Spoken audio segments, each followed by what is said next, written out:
Hey folks, just a quick video on making sure you understand that you only need to submit the .cpp files.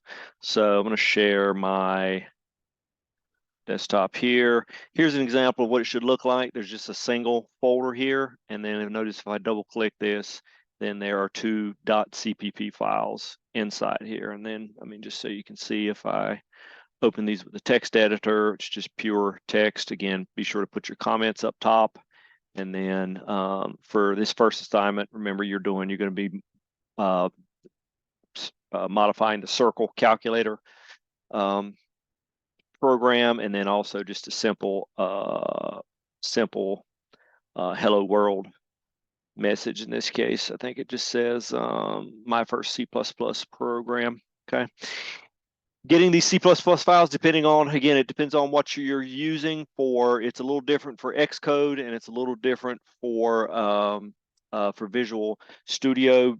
Basically, when you create a C++ program, it creates a file and folder structure. So you're going to need to dig into your C drive, and depending on where it's installed at, I think on Visual Studio, it's going to be something like C/ your username, and then it may be Microsoft Visual Studio, and then if you go inside that, you'll find your C++ files there.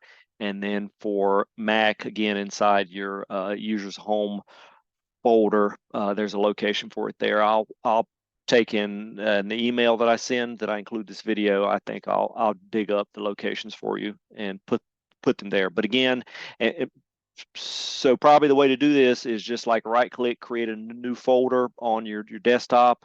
You can drag or copy the .cpp files for each program out of their location. And in fact, you don't want to move them. You want to make a copy of those. So I would copy them into this new folder.